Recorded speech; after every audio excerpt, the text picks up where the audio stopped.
আসসালামু আলাইকুম। আমি ডাক্তার মোহাম্মদ রবিউল হোসেন রবিন। আহ, আজকে আপনাদের সাথে খুবই একটা আহ, মজার একটা ঘটনা শেয়ার করতে আসছি। আমি যে হাসপাতালে চাকরি করতাম, ওই হাসপাতালে একজন খালা হঠাৎ একদিন তার বাচ্চাকে আমার চেম্বারে নিয়ে আসেন। খালার কমপ্লেন ছিল যে বাচ্চা আহ, গলা থেকে এক ধরনের একটা শব্দ বেরোচ্ছে।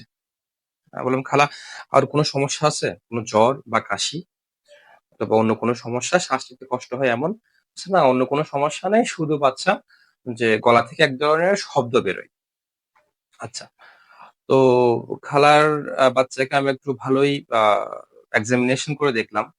আসলে তার কোনো, আমি কোনো ফাইন্ডিং নাই, সবকিছুই নর্মাল ছিল। বাচ্চার কোনো কাশি ছিল না, কোনো জ্বর ছিল না, জ্বরের কোনো হিস্ট্রি ছিল না।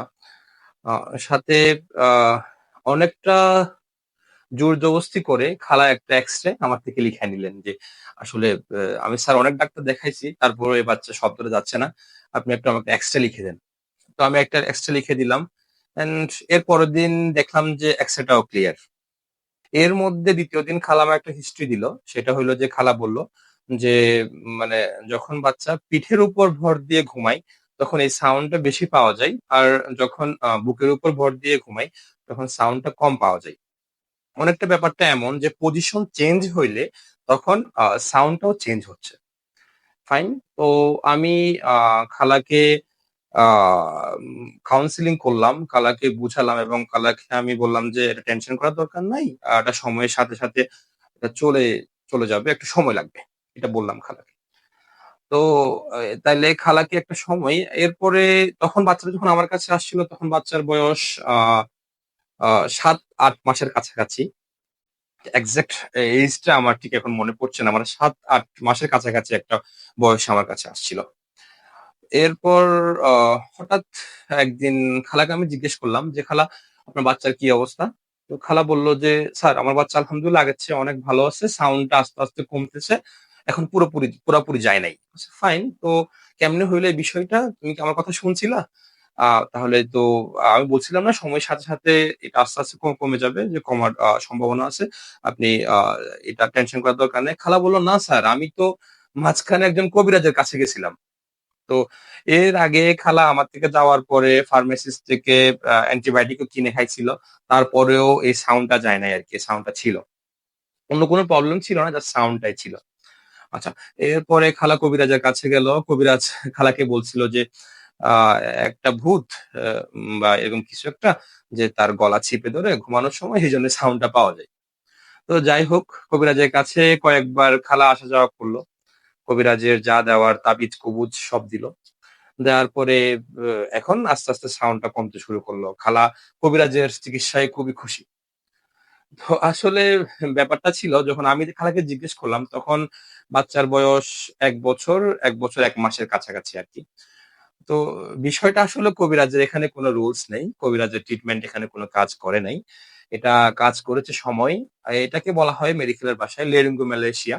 এটা একটা ডিজিজ, যেটা হয় কি যে বাচ্চাদের ক্ষেত্রে এই ডিজিজটা মেনলি আহ 1 বছরের দিকে এই সাউন্ডটা আস্তে আস্তে কমতে থাকে, 2 বছরের দিকে সাউন্ডটা একদম চলে যায়।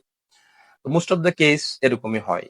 আর এটা অনেক সময় আমাদের কাছে যেটা আসে যে কাশে, বাচ্চা খুব কাশি থাকে, দেন বাচ্চার আরো কিছু অ্যাক্সেসরি ফাইন্ডিং আমাদের কাছে আসে, জ্বরও থাকতে পারে মাঝে মধ্যে, হয় আর কি, আসে।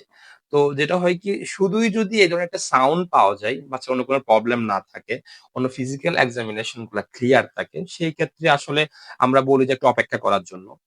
এবং দেখা যায় কি আহ এই ধরনের বাচ্চাগুলা আসলে মোস্ট অফ দ্য কেস এর ক্ষেত্রে, যে 1 বছরের ক্ষেত্রে 1 বছর হলেই আস্তে আস্তে সাউন্ডটা কমে আসে, 2 বছরের দিকে সাউন্ডটা একদমই কমে যায়, একদমই থাকে না, চলে যায়। এটা আসলে একটা ডিজিজ, এটা লেরিঙ্গোম্যালেশিয়া। তো অনেক ক্ষেত্রে এক্সেপশনাল কিছু ক্ষেত্রে সার্জারির প্রয়োজন পড়ে, কিন্তু মোস্ট অফ দ্য কেস মানে উইথিন 2 ইয়ার্স এর মধ্যে একদমই রিজলভ হয়ে যায়, একদমই মানে সাউন্ডটা চলে যায়। তো এই ক্ষেত্রে কবিরাজের কোনো দরকার পড়ে না, কবিরাজের কোনো রুলস এখানে নেই।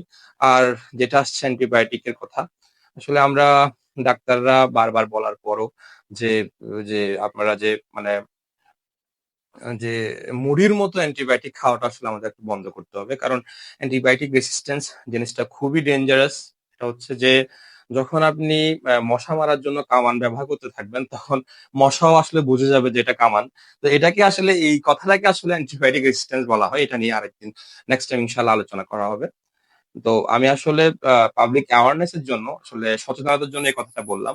আমাদের আসলে বোঝা উচিত যে এ মানে ডিজিজ সম্পর্কে কিছু, কিছু ডিজিজ সম্পর্কে লিটল বিট আইডিয়া আমাদের রাখা উচিত। তাইলে আমরা যেখানে সেখানে যেভাবে সেভাবে প্রতারিত হব না। ধন্যবাদ সবাইকে। আজকের মতো এখানে শেষ করলাম। আসসালামু আলাইকুম।